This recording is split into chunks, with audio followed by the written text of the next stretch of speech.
హరి ఓం శ్రీ మహాగణాధిపతయే నమః. ఓం మహాసరస్వత్యై నమః. శ్రీ గురుభ్యో నమః. హరి ఓం. మన గురువుగారైన సతీష్ గురువు గారికి నా హృదయపూర్వక నమస్కారములు. అందరికీ జై శ్రీరామ్ అండి. నా పేరు పర్ణికా కమలవాణి. నేను ఆత్మజ్ఞానం గురించి 7 ఆడియోస్ చేశాను. ఇవాళ కూడా ఇంకొన్ని విషయాలను మనము తెలుసుకుందాము. ఇంకొన్ని పదాలను, వైరాగ్యం అంటే ఏంటి, కర్మ గురించి, మోక్షం గురించి, ఇలాంటి పదాలను కొన్ని తెలుసుకుందాము. మనము ఆత్మజ్ఞానంలో బ్రహ్మ అంటే ఏమిటి, సర్వశక్తి, సర్వవిఘ్నత, సర్వవ్యాప్తం, నిరాకారం అనేది బ్రహ్మ అని తెలుసుకున్నాము. ఇక బ్రహ్మం యొక్క సహజ ధర్మం ఏంటి అంటే సృష్టి, స్థితి, లయం చేయడం అనే విషయాలను క్లుప్తంగా వివరంగా మనం తెలుసుకున్నాము.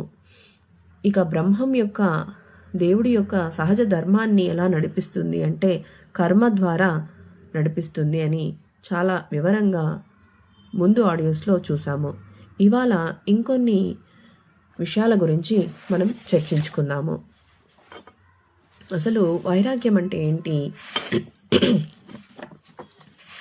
వైరాగ్యం, నిద్రలో అయిష్టం. వైరాగ్యం అంటే అయిష్టం. నిద్రలో ఎలా అయితే ఆలోచనలు రావో అలా మేల్కొని ప్రపంచంలోని విషయాలను చూసిన ఏమాత్రం విషయ చింతన రాకూడదు. మనం సత్యాన్ని అంగీకరించాలి. సో మనం నిద్రలో ఎలా అయితే మనకి ఏ ఆలోచనలు రాకుండా ప్రశాంతంగా నిద్రపోతామో అదేవిధంగా మనం ఈ యొక్క ప్రపంచంలో, మాయా ప్రపంచంలో మేల్కొని ఉండంగానే ఆ యొక్క విషయాలను చూస్తూ గమనిస్తూ ఉండాలి తప్ప మనము అవి తీసుకోకూడదు. నిద్రలో ఎలా అయితే ఆలోచనలు రావో అలా మేల్కొని ప్రపంచంలోని విషయాలను చూసినా ఏమాత్రం మనము దగ్గరికి తీసుకోకూడదు, విషయ చింతన రాకూడదు. ఇదే వైరాగ్యం అంటే. సత్యాన్ని అంగీకరించాలి. ఏంటి సత్యము? ఈ యొక్క సృష్టి, ఈ భూమి అనేది పుట్టింది దివ్యయుగం యొక్క వయస్సు, ఈ యొక్క కలియుగం యొక్క వయస్సు 43 లక్షల సంవత్సరాలు. అందులో 4,32,000 సంవత్సరాలు మిగిలి ఉంది. ఇంకా దీనినే కలియుగం అంటారు. అది 4,32,000 సంవత్సరాలకు నాశనం అవుతుంది. ఇదే సృష్టి ధర్మం. ఓకే, సృష్టి ధర్మం ఏంటి అంటే ఇంకా 4,32,000 సంవత్సరాలు ఈ యొక్క కలియుగం మనము ఉంటుంది, చూస్తాము. పుట్టింది అంటే మరణించాలి. ఏదైతే పుట్టితే అది గిట్టాల్సిందే. అంటే నామం రూపంతో ఉండేది ప్రపంచం. ఇది అంతా ఓ రోజు నాశనం అవ్వాల్సిందే. ఏదో ఒక రోజు ఇదంతా నాశనం అవ్వాల్సిందే. పుట్టింది అంటే మరణించాల్సిందే. ప్రీ ప్లాన్డ్ ఫెయిల్యూర్ అంటే 4,32,000 సంవత్సరాలకు కలియుగం నాశనం అవ్వాలని ముందే నిర్ణయం అయ్యి ఆ ప్రకారం సృష్టిలో ధర్మం అనేది తగ్గిపోతూ దుర్మార్గం పెరిగి నాశనం అవ్వాలి అని ముందే రాసిపెట్టి ఉంటే ఆవేశపడి, టెన్షన్ పడి, బాధపడి ధర్మాన్ని పెంచాలని, సత్యయుగంలాగా చేయాలని అనుకోవటం వలన ప్రయోజనం లేదు. ఒకవేళ దుర్మార్గులు సృష్టిని అణుబాంబులు వేసి ముందే నాశనం చేద్దామని అనుకున్నా బ్రహ్మం చూస్తూ ఊరుకోడు. ఎందుకంటే తన నియమం ప్రకారం ఈ సృష్టి కలియుగం 4,32,000 సంవత్సరాలు జరగాల్సిందే. ఆయన ప్లాన్ ఎప్పటికీ ఫెయిల్యూర్ అవ్వదు. ఆయన ఏదనుకుంటే అది జరగాల్సిందే. ముందుగానే కలియుగాన్ని అంతం చేయాలని దుర్మార్గులు ఒకవేళ యోచన చేసినా ఆ భగవంతుడు పరమాత్మ దానికో ఒప్పుకోడు. 4,32,000 సంవత్సరాలు ఈ సృష్టి జరగాల్సిందే. సృష్టి ధర్మం మొదట, శరీర ధర్మం తర్వాత. మనిషి కలియుగంలో గల ఒక పాద ధర్మాన్ని 4 పాదాలుగా అంటే సత్యయుగంలాగా చేస్తాను అంటే కుదరదు. ఇప్పుడు ఈ కలియుగంలో ఒక పాదమే ధర్మం నడుస్తుంది, 3 పాదాలు అధర్మం నడుస్తుంది. కానీ మన మనుషులము తెలివిగా 4 పాదాలు నేను ధర్మాన్నే పాటిస్తాను, సత్యయుగంలాగా చేస్తాను అంటే కుదరదు. ఎందుకంటే ఇది ఆయన ప్లాన్ అన్నమాట. అలాగే కలియుగాన్ని బట్టే మనిషి ధర్మం ఆధారపడి ప్రవర్తిస్తారు. కలియుగం యొక్క ధర్మాన్ని బట్టే మనిషి కూడా, కలియుగ ధర్మం ఏంటి? ఒక పాదం ధర్మం, మిగతా 3 పాదాలు అధర్మము. సో దాన్ని బట్టే మనుషులు కూడా, మనం కూడా ప్రవర్తిస్తాము. అంటే మనలో ఉండేది ఎవరు? పరమాత్మనే. ఆ పరమాత్మని ఈ విధంగా చేయిస్తూ ఉన్నాడు. నేరాలు ఘోరాలు అనేవి ఇప్పుడిప్పుడే మొదలైనాయి. పోను వినటానికే భయపడేలా జరుగుతాయి. ఓకే. కీర్తి ఏమి గొప్ప పని చేసినా మహా అయితే 4,32,000 సంవత్సరాలు గుర్తుంటుంది. ఆ తర్వాత కొత్త యుగం మొదలవుతుంది. కావున ఆ కీర్తి కూడా అశాశ్వతమే. ఏది శాశ్వతం కాదు. పుట్టిన తర్వాత ప్రతిదీ గిట్టాల్సిందే. భగవంతుడే విమర్శలు ఎదుర్కొంటున్నాడు. ఇక మానవులు మాత్రం మనమెంత? అలాంటిది అందరి దృష్టిలో మంచి అనిపించుకోవటం మనిషికి ఎలా సాధ్యమవుతుంది? ఒకరికి నేను మంచి, ఇంకొకరికి చెడు. కాబట్టి భగవంతుడికి విమర్శలు తప్పలేదు. భగవంతుడి విమర్శలు ఎదుర్కొంటున్నాడు. అలాంటిది మనము ఎవరితో అనిపించుకోకూడదు అనడానికి లేదు. It's common. ఇక పదవి, చతుర్ముఖ బ్రహ్మ విష్ణు శివ పదవి కూడా ప్రళయకాలాలలో కోల్పోయి మరో బ్రహ్మ విష్ణు శివ వస్తారు. అది అశాశ్వతమే. అటువంటప్పుడు పదవుల గోల ఎందుకు?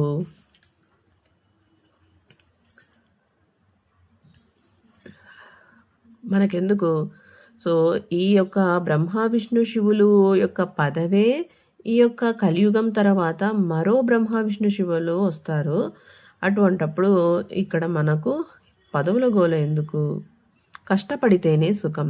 ప్రతి సుఖం వెనుక కష్టం. కష్టపడటం కోసం దుఃఖం. అది కొంతకాలమే ఉంటుంది. ఎప్పుడు పోతుందో తెలియదు. ఏ సుఖమైనా ఏ కష్టమైనా కొంచెం సమయం మాత్రమే. ఈ నిమిషం కష్టం ఉంటుంది, ఆ తర్వాత సుఖం వస్తుంది. ఈ నిమిషం సుఖం వస్తుంది, ఆ తర్వాత కష్టం వస్తుంది. కాబట్టి ఏది శాశ్వతం కాదు. ఈ ప్రపంచాన్ని బాగు చేయాలనే తపన, టెన్షన్, ఒత్తిడి అనవసరం. ఎందుకంటే 4,32,000 సంవత్సరాలకు ఎలాగూ నాశనం అవుతుంది. కావున నీ పరిధిలో నీవు చేయగలిగినది చేయి. అంతేకాని గుండెల మీద ఒత్తిడి పెట్టుకొని బాధపడనవసరం లేదు. మనిషిని చనిపోయినీయకుండా ఎంత ఆరాటపడినా కేవలం ఎంత మాత్రం ఎన్ని రోజులు బతుకుతారు? 150 సంవత్సరాల కన్నా ఎక్కువ బతకలేడు. ఆ తర్వాత అయినా కూడా చనిపోయాల్సిందే కదా. అంటే మనిషికి మరణం తప్పదు. అలాగే సృష్టికి నాశనం తప్పదు. మనం పుట్టిన తర్వాత ఎలా అయితే గిట్టుతామో, చనిపోతామో, అదేవిధంగా ఈ సృష్టి పుట్టిన తర్వాత అది కూడా నాశనం అవ్వాల్సిందే. కాబట్టి దానికి మనము ఎక్కువ ఒత్తిడి తీసుకొని బాగు చేయాలనేసి పడాల్సిన అవసరం లేదు. సృష్టి యొక్క ప్రారబ్ధాన్ని, వ్యక్తి యొక్క ప్రారబ్ధాన్ని మార్చలేము. ముందుగా నిర్ణయం ప్రకారం ఎట్టి పరిస్థితులలో జరుగును. మనం ప్రారబ్ధం ఏదైతే ఉంటుందో అదే జరుగుతూ ఉంది. 4,32,000 సంవత్సరాలకు కలియుగాంతం అనేది సృష్టి జరిగినప్పుడే నిర్ణయం జరిగింది. ఎప్పుడైతే సృష్టి ఫామ్ అయిందో ఇన్ని సంవత్సరాలు ఉండాలి అనేసి ఆ ప్రకారంగానే సృష్టి అంతం జరుగుతుంది. కానీ మధ్యలో మనం ఏం చేయాలనుకున్నా అది జరగదు. అది పరమాత్మ యొక్క డెసిషన్. కాబట్టి ఏ దానికి ప్రారబ్ధాన్ని బట్టే అవి క్రియలు జరుగుతూ ఉంటాయి. దాని ప్రారబ్ధాన్ని మార్చడం అసాధ్యం. అలాగే సృష్టికి ఏ విధంగా అయితే ప్రారబ్ధం ఉందో మనిషి యొక్క ప్రారబ్ధం కూడా అదే విధంగా ఆధారపడి ఉంటుంది. మనిషి పుట్టుకతోనే ఎప్పుడు ఏం చేయాలో, ఏమి దక్కాలో, ఎప్పుడు మరణించాలో అనేది ముందుగానే నిర్ణయం జరిగిపోయింది. ఆందోళన, బాధపడి వ్యక్తులను మార్చాలని, సృష్టిని బాగు చేయాలని అనుకోకండి. సో మనం టెన్షన్ పడి, ఆవేశపడి, ఏంటి ఈ సమస్యలు, అన్యాయం పెరిగిపోయింది, అది ఇది మనం ఎంత గింజుకున్నా, తపన పడినా, వీడు ఇలా ఎందుకు చేస్తున్నాడు అని, వీడు ఇదే అవ్వాలి, అవన్నీ మన చేతుల్లో లేదు. వాడి ప్రారబ్ధ ప్రకారం ఏది రాస్తుంటే అది జరుగుతుంది. మంచి లేదు, చెడు లేదు, అంతటా అన్నిట్లో ఉన్నది నేనే, బ్రహ్మమే ఉన్నది. అప్పుడు ఏది మంచి, ఏది చెడు? స్వర్గం నేనే, నరకం నేనే, దుర్మార్గం నేనే, సన్మార్గం నేనే. ఇలా జరిగితే బాగుండు, అలా జరిగితే బాగుండు అనే ఆలోచన అనవసరం. సో కాబట్టి ప్రారబ్ధం ప్రకారం ఈ శరీరం ఏమి అనుభవించాలని రాసి ఉందో తప్పక అనుభవిస్తుంది, లభిస్తుంది. దానికోసం ఆలోచనలు ఎలాగో వస్తాయి, వాటిని ఆపలేము. ఈ శరీరం మనం ఏదైతే కావాలనుకుంటే అది రాసి పెట్టుంటే మనం వద్దన్నా కూడా వచ్చేస్తుంది. మనకు ఆలోచనలు అవంతటకవే వచ్చేస్తాయి. నాకు ఇది కావాలి, ఇది అన్నట్టుగా వచ్చేస్తాయి. కాబట్టి మనకు ప్రారబ్ధం ప్రకారం ఏం రాసి ఉంటే అది వచ్చేస్తుంది. కోపం మనకు లభించవలసిన సుఖం, సంపద, కీర్తి లభించకపోవుటకు కారణం రెండో వ్యక్తి అయితే కోపం వస్తుంది. అవునా? సుఖము, సంపద, కీర్తి ఇవి డబ్బులు రావాలన్నా వేరే వ్యక్తి కారణమైతే మనకు కోపం వస్తుంది. డబ్బులు రావాలనుకోండి, వాడి వల్ల రాలేదు, అప్పుడు మనకేమొస్తుంది? కోపం వస్తుంది. సుఖం దొరకలేదు, ఏం జరుగుతుంది? కోపం వస్తుంది. కీర్తి లభించలేదు, గొప్ప పదవి రాలేదు వేరే వాళ్ళ వల్ల, అప్పుడు ఏమవుతుంది? మనలో ఆవేశం, కోపం అనేవి వస్తాయి. కానీ మనకు లభించకపోవుటకు మన స్వయంకృత అపరాధమే, మన కారణమే అయితే అప్పుడు మన కోపం వస్తుందా? రాదు. మన మీద మనకెందుకు కోపం వస్తుంది? రాదు. కాబట్టి ఈ కోపము అవతలి వాళ్ళ వ్యక్తి రూపాన మనకు కోపం అనేది వస్తుంది. అసూయ మనుషులు అందరూ బ్రహ్మస్వరూపులే, నేనే. కర్మఫలముల తేడా వలన ఒకరికంటే మరొకరికి సంపద, సుఖములు వ్యత్యాసం కలిగినవి. అంతేగాని మరే వ్యక్తి మరో బ్రహ్మం అయితే అసూయ కలగాలి గాని నాకే కావున అసూయ అనవసరం. ప్రారబ్ధం వలన దక్కవలసినది ఎట్టి ప్రయత్నం చేయకపోయినా దక్కును, దక్కనేది ఎంత ప్రయత్నం చేసినా దక్కదు. ఇది మనం బాగా గుర్తుపెట్టుకోవాలి. మన ప్రారబ్ధంలో ఏదైతే ఉందో అది డెఫినెట్గా దొరుకుతుంది. మనం ధ్యానం చేయాలి అనే పూర్వజన్మలో సాధన, తపన బలంగా ఉండడం వల్ల ఈ జన్మలో మనము మన గురువు గారి చేత, మన సతీష్ గురువు గారి చేత ధ్యాన మార్గంలోకి వచ్చాము. అది ఎలా వచ్చామనేది మీరు ఒక్కసారి ప్రశ్నించుకుంటే అర్థమవుతుంది. కాబట్టి మన ప్రారబ్ధంలో ఏ విధంగా ఉంటుందో ఆ విధంగా డెఫినెట్గా జరుగుతుంది ఏదో రూపేణా. ప్రారబ్ధంలో లేకుంటే నువ్వు ఎంత తపన పడినా అది మన చెంతకు రాదు అనే విషయాన్ని మనం బాగా గుర్తుపెట్టుకోవాలి. ఒకసారి ఆలోచించండి, రోగం చెడ్డదా? కాదు, మంచిదే. భూమి మీద రోగం లేకుండా వ్యక్తులు 500 సంవత్సరాలు బ్రతుకుతుంటే మొదట వచ్చే సమస్య ఆకలి. ఇప్పుడు మనిషి ఆయుర్దాయం 70 సంవత్సరాలు ఉంటేనే తినడానికి తిండి లేక ఆకలితో మరణిస్తున్నారు. అలాంటప్పుడు 500 సంవత్సరాలు బ్రతికితే కొట్టుకొని చనిపోతారు. కావున మనిషికి రోగం రావటం వలన 70 సంవత్సరాలకే చనిపోతున్నారు. కావున సృష్టిలో ఏది చెడ్డది కాదు, అంతా మంచే.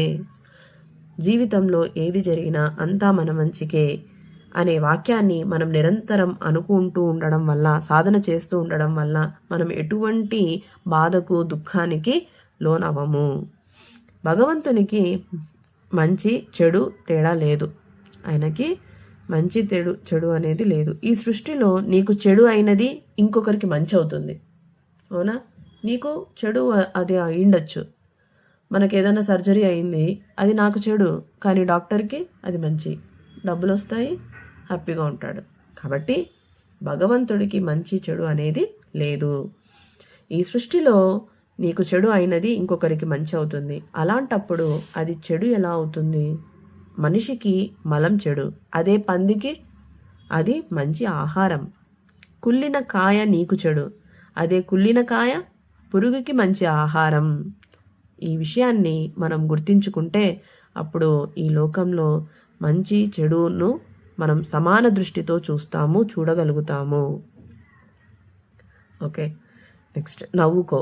తన కొడుకు తన తండ్రితో ఆట ఆడుకుంటూ తండ్రిని భయపెట్టాలని చూస్తాడు.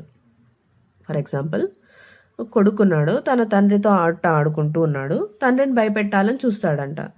అది తండ్రికి నవ్వును కలిగిస్తుంటుంది. అలాగే డైరెక్టర్ సృష్టించిన సినిమా తననే భయపెడుతుంటే, ఏడిపిస్తుంటే తనలో తాను నవ్వుకోవాలి. విచిత్రం అంటే అదే. అలాగే సర్వశక్తి సర్వవిజ్ఞతతో సృష్టించిన నా సృష్టిలో గల భయం, కోపం, దుఃఖం నన్నే అంటే బ్రహ్మాన్ని బాధ పెడుతుంటే బ్రహ్మం నవ్వుకోవాలి. ఓకేనా, అర్థమైందా? ఇప్పుడు తండ్రి ఉన్నాడు, తండ్రి ఏం చేస్తున్నాడు, కొడుకు సరదాగా ఆట పట్టిస్తుంటే తండ్రి హ్యాపీగా ఫీల్ అయి నవ్వుకుంటున్నాడు.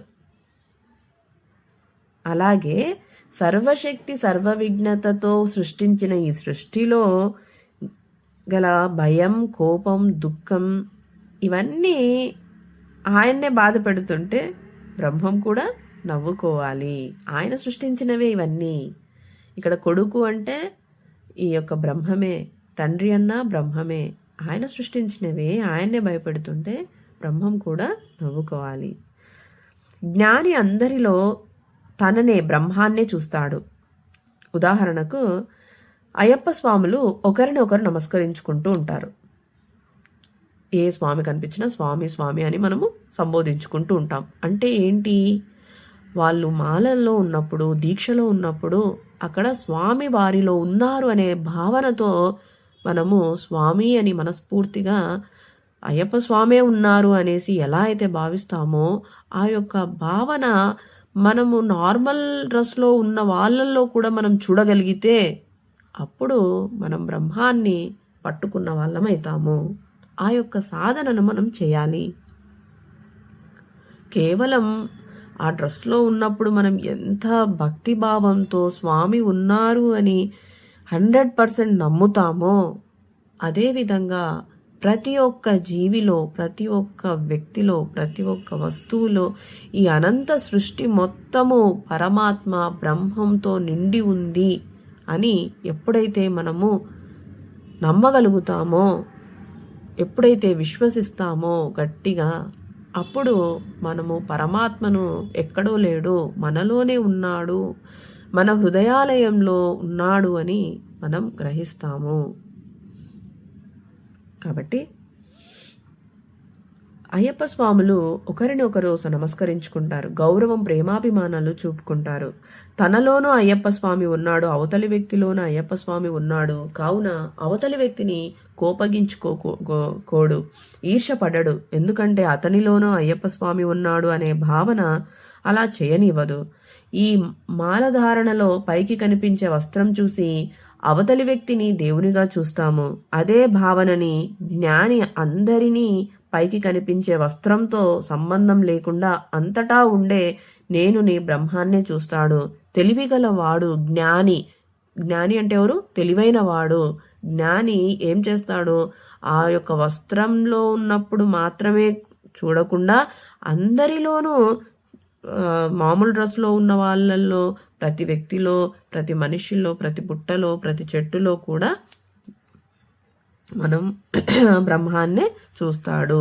సో ఆ యొక్క జ్ఞానాన్ని మనం సంపాదించుకోవాలి, ఆ భావనను మనం తెచ్చుకోవాలి అని చెప్తూ ఉన్నారు. ఓకే, ఇక ఫీలింగ్స్. ప్రధానమంత్రి పదవి కానీ, నీలగిరి కొండలు అందాలు కానీ, ఐస్ క్రీమ్ కానీ, అందమైన పువ్వు కానీ, ఇంటికి కొత్తగా వచ్చిన వస్తువు కానీ ఏమిస్తుంది మనకు? ఏ ఫీలింగ్ వస్తుంది? మనిషి తన జీవితం మొత్తం అంతా కష్టపడి దేనికోసం శ్రమిస్తున్నాడు అంటే పదవిలో, ఆస్తిలో, వస్తువులో, కీర్తిలో తనకు ఫీలింగ్స్, అనుభూతి కలుగుతాయి. ఒక పదవి ఉంది, ఆ పదవిలో ఉన్న ఫీలింగ్, ఆస్తుంది, నాకు ఇంత ఆస్తుంది, ఇన్ని బిల్డింగ్స్ ఉన్నాయి, ఇన్ని కార్లు ఉన్నాయి అనే ఫీలింగ్. వస్తువుల్లో నాకు ఈ అందమైన వస్తువు ఉంది, కీర్తి, నాకు ఈ గొప్ప పేరుంది. ఇందులో మొత్తం ఏంటి? ఫీలింగ్స్ ఉన్నాయి, అనుభూతి కలుగుతాయి. దానికోసమే ఈ తాపత్రయం అంతా కూడా. మనిషి తన కనీస అవసరాల కోసం కాకుండా ఇంకెక్కువ కోరుకుంటే అది కేవలం ఫీలింగ్స్ కోసమే. మనకి ఎంత అవసరమో అంత కోరుకుంటే మన సౌకర్యాల కోసం కోరుకున్నట్టు. దానికన్నా మించి తీసుకుంటే మనము కేవలం ఫీలింగ్స్ కోసమే, అంటే స్పర్శ వలన, చూడడం వలన, వినడం వలన ఆ అనుభూతి ఇంతకు ముందు చూడలేదు కాబట్టి దానిని పొందాలి అనే ఆరాటం ఉంటుంది. ఇంటిలో సాధారణ టీవీ ఉండటం అవసరమైతే మంచి కంపెనీ, పెద్దది, మంచి సౌండ్, మంచి సౌకర్యాలు ఉండేది కోరడం అనేది ఫీలింగ్స్. ఆ సదుపాయాలు ఉంటే ఇంకా ఆనందాన్ని పొందవచ్చు, గొప్పలు చెప్పుకోవచ్చు అనేది ఫీలింగ్ అనమాట.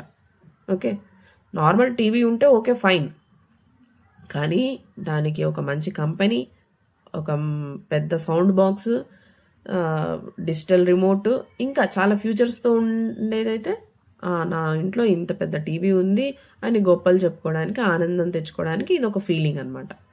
సో ఎవరైనా ఇంత ఖర్చు పెట్టి ఇలాంటి టీవీ కొన్నారు మీరు అని పొగుడుతున్నప్పుడు పొందే ఫీలింగ్ కోసం మనము ఇంకా ఎక్కువ రేటు పెట్టి, డబ్బులు పెట్టి తెచ్చుకుంటాము, చేస్తాము. ఇవన్నీ ఫీలింగ్స్ అనమాట. ఓకే, ఫీలింగ్ ఎంతకాలం ఉంటుంది? ఆ ఫీలింగు ఇప్పుడు మనం తెచ్చుకుంటాం, ₹1,00,000 పెట్టి టీవీ తెచ్చుకున్నాము మంచిగా, ఆ ఫీలింగ్ ఎంతవరకు ఉంటుంది? తాత్కాలికం, కొన్ని రోజులు మాత్రమే. ఓకే, తాత్కాలికం. ఈ సత్యం ఎవరైతే తొందరగా గ్రహిస్తే వారు కోరికల సముద్రం నుంచి బయటపడతారు. అవునా? 100% ఇది కరెక్ట్. ఈ ఫీలింగ్స్ మనకు ఎంతకాలం ఉంటాయి? కొన్ని రోజులు మాత్రమే ఉంటాయి. సో ఈ యొక్క సత్యాన్ని మనం గుర్తించాలి. క్రొత్తగా కొన్న టీవీ మీద ఎంతకాలం ఆ ఫీలింగ్ ఉంది?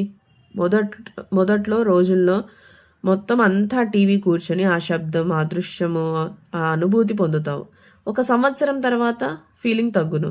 అలాగే ఇంకో మంచి మోడల్ టీవీ వస్తే ఏదైతే నీకు ఫీలింగ్ ఇచ్చినదో అది బోర్ కొడుతోంది.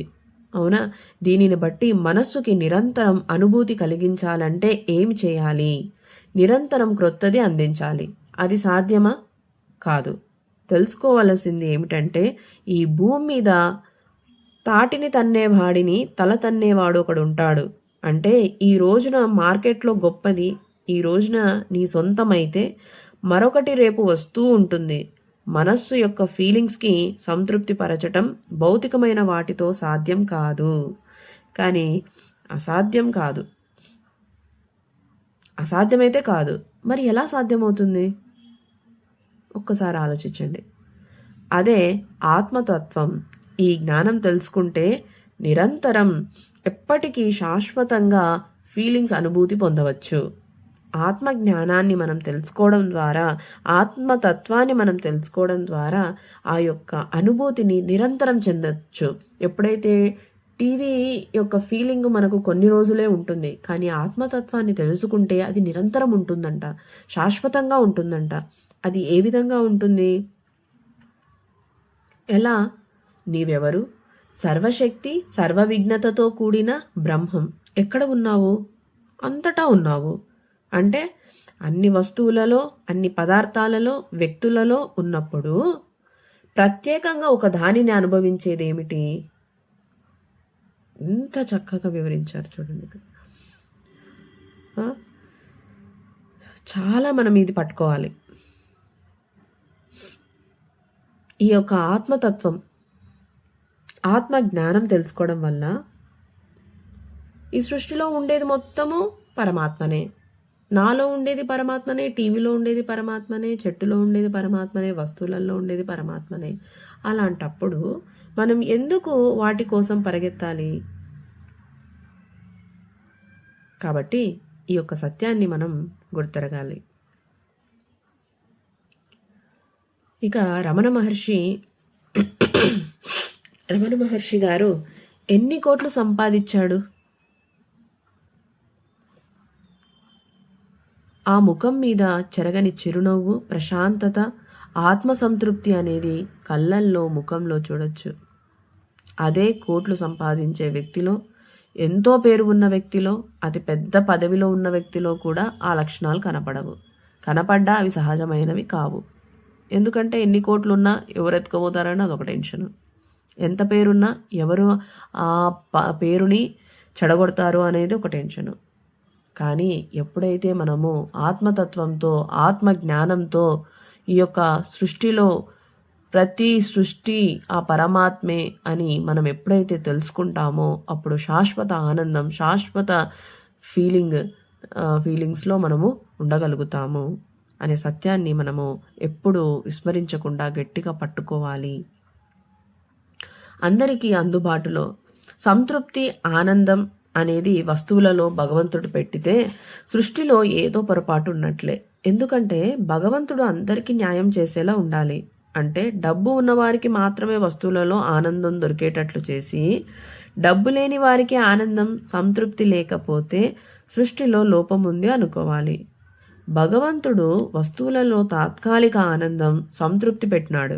శాశ్వత ఆనందం, శాశ్వత సంతృప్తి అనేది మనస్సులో పెట్టాడు. అంటే అది జ్ఞానం ద్వారా ప్రతి ఒక్కరూ సులభంగా పొందేలా కల్పించాడు. కాబట్టి వస్తువులలో మనకు ఏ సంతోషము లేదు. ఈ యొక్క ఆత్మజ్ఞానాన్ని తెలుసుకోవడం వల్ల మనము శాశ్వత సంతృప్తి, శాశ్వత ఆనందం పొందవచ్చు. ఓకే, కర్మ అంటే ఏంటి, మోక్షం అంటే ఏంటి, వీటి గురించి మనం తెలుసుకుందాం. మోక్షం అనేది కర్మతో సంబంధం లేదు, ప్రారబ్ధంతోనే సంబంధం లేదు. మోక్షం అనేది కర్మతో సంబంధం లేదు, అంటే మన క్రియలు, మన పనులతో సంబంధం లేదు, ప్రారబ్ధంతో సంబంధం లేదు. కర్మ అంటే ఏమిటి? ఒక పని చేస్తే ఫలానా ఫలితం వచ్చుట, అంటే వేరు అయినది పొందుట. డబ్బు, కీర్తి, వస్తువు, వ్యక్తి, ఆరోగ్యం ఇలాంటివి పొందటం. కర్మ చేసే వ్యక్తి వేరు, పొందేది వేరు. కానీ మోక్ష సాధనలో సాధన చేసే వ్యక్తి ఎవ్వరు? బ్రహ్మమే. ఎవరిని పొందాలి? బ్రహ్మాన్నే. అంటే తనను తాను పొందాలి. బాగా మనం గుర్తించాలి. కర్మకి మోక్షానికి డిఫరెన్స్. కర్మ చేస్తే ఏమొస్తుంది? పని చేస్తే డబ్బులు వస్తాయి, కీర్తి వస్తుంది, వస్తువులు వస్తాయి, వ్యక్తి వస్తుంది, ఆరోగ్యం వస్తుంది. ఇలా మనం ఏ కర్మ చేస్తే దానికి తగినట్టుగా ఫలితాలు వస్తూ ఉన్నాయి ఇక్కడ. కానీ మోక్ష సాధనలో మోక్షం పొందడానికి సాధన చేసే వ్యక్తి ఎవరు? బ్రహ్మమే. ఎవరి కోసం చేస్తున్నారు? బ్రహ్మాన్నే. అంటే తనను తాను పొందాలి. తనను తాను పొందటం కోసం కర్మ అవసరం లేదు. బ్రహ్మాన్ని పొందడం కోసం కర్మ అక్కడ ఏంటి లేదు, ఏం లేదు. ఇప్పుడు ఇంట్లో పని చేస్తే మనిషికి డబ్బులు వస్తాయి. కానీ ఇక్కడ బ్రహ్మం నేను మోక్ష సాధనకు ప్రయత్నం చేస్తున్నా అంటే నేనెవరు? బ్రహ్మం. ఎవరి కోసం చేస్తున్నాను? బ్రహ్మం కోసమే చేస్తున్నా. కాబట్టి ఇక్కడ కర్మ అనేది లేదు. ఓకే, తనను తాను పొందటం కోసం కర్మ అవసరం లేదు. అతను పొందే ఉన్నాడు. కావున ఇది ప్రారబ్ధం వలన వచ్చేది కాదు, కర్మ వలన వచ్చేది కాదు మోక్షం అనేది. ఇది కేవలం జ్ఞానం వలన వచ్చేది. దేనివల్ల వస్తుంది మోక్షము? జ్ఞానం వల్ల. ఓకే, అంటే తాను బ్రహ్మం అనే విషయం మర్చిపోయాడు. ఇప్పుడు సాధన ద్వారా గుర్తు చేసుకుంటున్నాడు. అందుకే ఎవరైనా పురుష ప్రయత్నం చేసి మోక్షం పొందవచ్చు. ఎంతవరకు సాధన చేస్తారో అంత జ్ఞానం జీవునితో పాటు వస్తుంది. కావున ఈ జన్మలో చేసిన సాధన వృధా అయిపోయిందేమో అనే బాధ అవసరం లేదు. కాబట్టి మనం మామూలు కర్మలు చేస్తే, మామూలు పనులు చేస్తే మనకు డబ్బు వస్తుంది, కీర్తి వస్తుంది, వస్తువులు వస్తాయి, వ్యక్తులు దొరుకుతారు, ఆరోగ్యం వస్తుంది. ఈ యోగా చేసుకోవడం వల్ల ఆరోగ్యం వస్తుంది, సన్నబడతారు. సో మనం ఉద్యోగం చేయడం వల్ల డబ్బులు వస్తాయి, పదవులు మంచి పొజిషన్లో ఉంటే కీర్తి వస్తుంది. ఇలా ఏమన్నా కర్మలు చేయడం వల్ల మనకేమొస్తుంది? ఫలానాది వస్తుంది, దానిలో రిటర్న్. కానీ మోక్ష సాధనకు ప్రయత్నం వల్ల కర్మ ఏం అవసరం లేదు అక్కడ. కాబట్టి తనను తాను బ్రహ్మము అనే విషయం మర్చిపోయాడు. ఇప్పుడు సాధన ద్వారా మనం ప్రాక్టీస్ చేస్తూ ఉన్నాం కాబట్టి మన ప్రయత్నంతో మనం దీన్ని సాధించుకోగలము. ఓకే, సరే, ఇంతవరకు నేను ఈ జన్మలో సాధన చేశాను, తర్వాత నా పరిస్థితి ఏంటి? ఈ ఆత్మ నెక్స్ట్ జన్మ తీసుకుంటుంది కదా. అంటే ఆ నెక్స్ట్ జన్మ మనం ఇప్పుడైతే ఎంతవరకైతే సాధన చేశామో అక్కడ నుంచి మళ్ళీ స్టార్ట్ అవుతుంది. కాబట్టి ఇది పోతుందేమో నేను ఈ జన్మలో చేసింది అనేసి బాధపడాల్సిన అవసరం లేదు. ఓకే, కర్మయోగం. కర్మలు చేసేటప్పుడే స్వేచ్ఛ ఉంది. అది ఎలా చేయాలా వద్దా అని. కర్మ జరిగిపోయిన తర్వాత శిక్షను తగ్గించుకోవటంలో స్వేచ్ఛ లేదు. కర్మలు చేసేటప్పుడే స్వేచ్ఛ ఉంది. అంటే ఇది మంచి చేయాలనా చెడు చేయాలనా అనేది మనం డిసైడ్ చేసుకోవచ్చు. కానీ కర్మ చేసిన తర్వాత శిక్షను తగ్గించుకోవడంలో మనకు లేదు. కాబట్టి కర్మ చేసేటప్పుడు మనము బాగా ఆలోచించాలి. అంతటా ఉన్నది బ్రహ్మమే, కావున ఈ శరీరంలో ఉండి చేస్తున్నది కూడా బ్రహ్మమే. కావున ప్రతి కర్మను బ్రహ్మార్పణం చేస్తే కర్మల ఫలితం నందు సంబంధించిన వ్యక్తుల యందు వస్తువుల యందు అనురాగం ద్వేషం కలుగదు. బ్రహ్మం ఈ శరీరమును పరికరంగా వినియోగించుకొని బ్రహ్మమే సమస్త కర్మలను చేస్తున్నాడు చేయిస్తున్నాడు అనే ఆలోచనతో కర్మ చేయాలి. మనం పని చేసేటప్పుడు ఏ విధంగా మనం చేయాలి అంటే మనలో ఉండేది బ్రహ్మమే, మనతో పనులు చేయించేది బ్రహ్మమే అని ఎప్పుడైతే మనము పనులు చేస్తామో అప్పుడు మనకు కర్మలు అంటవు. నిష్కామ కర్మ మనం చేయాలి. పనిని అభివృద్ధి పరచాలనే కోరికలు ఫలాపేక్ష పెట్టుకోవడంలో తప్పులేదు. ఆ పనిని ఎలా చేస్తున్నామన్నదే సమస్య. అంటే ఈ శరీరం గల పేరుతో చేస్తున్నది అని అనుకుంటున్నావా? ఈ రామారావు సుబ్బారావు అని అనుకొని చేస్తున్నావా? బ్రహ్మం చేయిస్తున్నది, ఈ శరీరం ఒక పరికరం అని అనుకొని చేస్తున్నావా అనేది ఇంపార్టెంట్. ఇప్పుడు నేను ఆడియో చెప్తున్నాను, నేను చెప్తున్నానా? నేను కాదు, కమలవాణి కాదు చెప్పేది, బ్రహ్మం, నాలో ఉన్న బ్రహ్మం మాట్లాడిస్తూ ఉంది అని ఎప్పుడైతే బ్రహ్మభావంతో మనం చేస్తామో అప్పుడు మనకు ఎటువంటి కర్మ అంటదు. మనము నిష్కామ కర్మ చేయాలి. ఓకే, ఫర్ ఎగ్జాంపుల్ లోక కళ్యాణం, సమాజం మంచి కోసం బ్రహ్మమే ఈ శరీరంతో చేయిస్తున్నది అని చేయటం ఉత్తమం. పని చేసేది బ్రహ్మమే, ఫలితాన్ని ఇచ్చేది బ్రహ్మమే. అప్పుడు కష్టమైనా నష్టమైనా బాధ లేదు. అలా కాకుండా శరీరమే చేస్తుంది అని అనుకుంటే బాధ. ఇప్పుడు నేను క్లాస్ చెప్తున్నాను, నేను బ్రహ్మం గురించి నాకు తెలిసినంత నేను వివరిస్తున్నాను. అప్పుడు నేను చేస్తున్నాను, కమలవాణి చేస్తుంది, పర్ణికా కమలవాణి చేస్తుంది చెప్తుంది, ఈ యొక్క జ్ఞానాన్ని చెప్తుంది అనే భావనతో చెప్తే దాని యొక్క రిజల్ట్ అవతలి వ్యక్తి పాజిటివ్గా చెప్పచ్చు, నెగిటివ్గా చెప్పచ్చు. అప్పుడు మనము స్వీకరించడానికి కొంచెం ఇబ్బందిగా ఉంటుంది. అదే నేను కాదు చెప్పేది, నాతో పలికిస్తున్న ప్రతి వాక్కు బ్రహ్మమే అని మనం ఎప్పుడైతే బ్రహ్మ భావనతో చెప్తామో ఆ యొక్క రిజల్ట్ పాజిటివ్ వచ్చినా నెగిటివ్ వచ్చినా మనము స్థితప్రజ్ఞతతో ఉంటాము. చలించకుండా, బాధపడకుండా, సంతోషపడకుండా స్థితప్రజ్ఞగా ఉంటాము. ఆ భావనను మనము సాధన చేయాలి. అర్థమైంది అనుకుంటాను. ఇక